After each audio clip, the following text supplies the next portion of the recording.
Okay, so real quick, comparing the two, one is when we pulled power on the left, one is when we were roughly back on course. You can see the altitude difference there. Because I was doing this with foggles on, I wasn't looking outside to see if I was lined up with a road or something. So you can see on the ground track that I probably could have coasted straight a little bit longer. But other than that, it was a good first run to see how much altitude we lost with about a 4 to 5 second reaction time delay. That's like best case scenario. So again, 1500 would be a good. Yeah, absolutely. I bet with 1500 you can do it. Yeah. All right. Now, if you were smart enough to remember to pull the prop, which in that kind of emergency you probably wouldn't remember, but if you were able to remember to pull the prop, you'd have even better chances. You want to try one more? Maybe like a 6-second delay. Yeah. You're really stressed out. We'll try pulling the prop. How about that? Okay. You pull power whenever. Yep, I will. Let me get on the 07. So we're departing runway 27.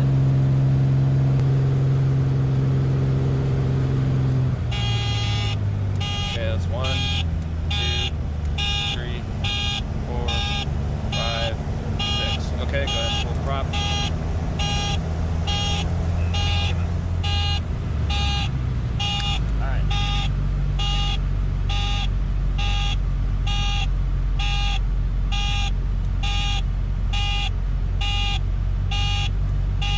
Surprised by how much we have to push over to... Oh yeah, that's why they always say it's a push. Yeah.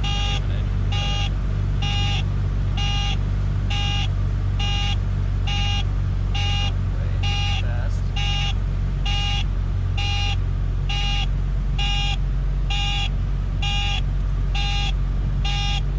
A lot better on the altitude loss though.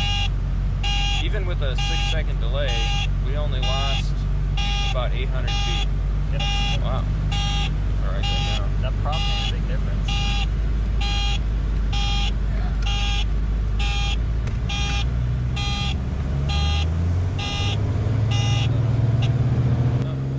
So pulling the prop back actually made a pretty big difference.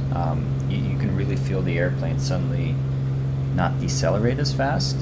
I also didn't do the greatest job keeping to our best glide speed, so I was going faster than I should have, which meant we lost more altitude than we needed to. In addition to the longer delay before reacting, we still did pretty well altitude-wise.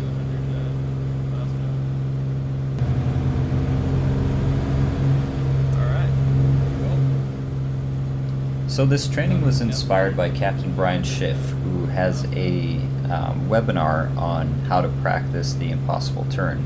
I will link it below. It's about an hour, but it's well worth your time to watch.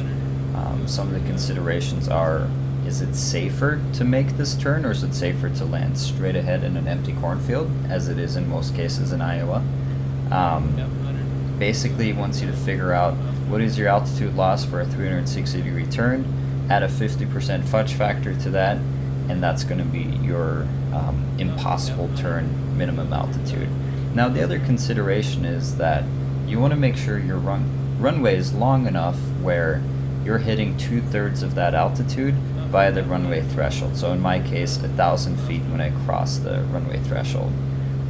We were going to practice this on an actual takeoff, but the weather turned IMC and tower got busy with instrument landing, so we weren't going to bother them. But next time, guess what? We will practice this. I'll do a little bit better job filming and recording audio as well. So thanks for watching, and we'll see you next time.